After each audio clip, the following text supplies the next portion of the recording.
যদি সালামান ঘুম পায় তাহলে হাসপাতালে বিল্ডিং দরকারটা কিনা? আপনারা যদি আমাকে ভালোবাসা ভোট দিয়ে এমপি বানাই দেন, আমার 1000 কোটি টাকার দরকারটা কি বাবা?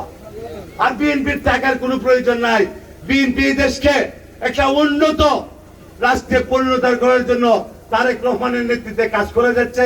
আপনারা এই বিষয়ে সতর্ক থাকবেন, কোন ফেসিস্টরা, কোন আওয়ামী লীগের দূষণরা যাতে কোনো বিশৃঙ্খলা সমাজের সৃষ্টি না করতে পারে, সেই অনুরোধ রেখে আপনাদের আজকের এই অনুষ্ঠানকে সাফল্যমণ্ডিত করার জন্য এবং আমার বক্তব্য এত সুশৃঙ্খল ভাবে দীর্ঘক্ষণ আমার বক্তব্য শোনার জন্য আপনাদের সকলকে আমার ব্যক্তিগত তরফ থেকে, আমার নেতা তারেক রহমানের পক্ষ থেকে, দেশনেত্রী বেগম খালেদা জিয়ার পক্ষ থেকে আপনাদের সকলের প্রতি কৃতজ্ঞতা।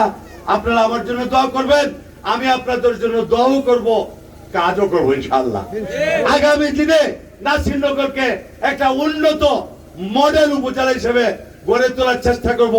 আমি পারবো, এই কারণে আমার টাকা নাই, আমি বেঁচে থাকবো আপনাদের মাঝে। আর একরামুজ্জামান যদি 5 বছর এমপি তো সে পয়সা থাকতো, 5টা ইন্ডাস্ট্রি করছে, আরো 5টা ইন্ডাস্ট্রি নতুন করে কইরা বেশ সবটা বুঝছেননি।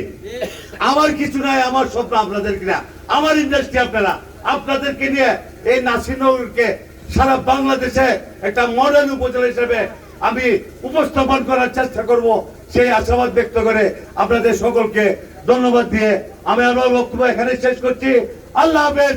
বাংলাদেশ জিন্দাবাদ, বাংলাদেশ জাতীয়তাবাদী দল জিন্দাবাদ, বেগম খালেদা জিয়া জিন্দাবাদ, শহীদ প্রেসিডেন্ট জিয়াউর রহমান অমর হোক, আগামী রাষ্ট্রনায়ক দেশ নায়ক তারেক রহমান জিন্দাবাদ জিন্দাবাদ। তারেক রহমান আসছে, রাজপথ কাঁপছে। সকলকে ধন্যবাদ।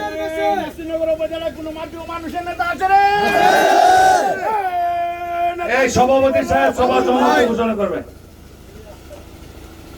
আসসালামু আলাইকুম। এই মাইকটা কই? বাংলাদেশ জাতীয়তা এই মাইক দেশের এই মিটিং এর সবার সমাপ্তি ঘোষণা করলাম। আসসালামু আলাইকুম।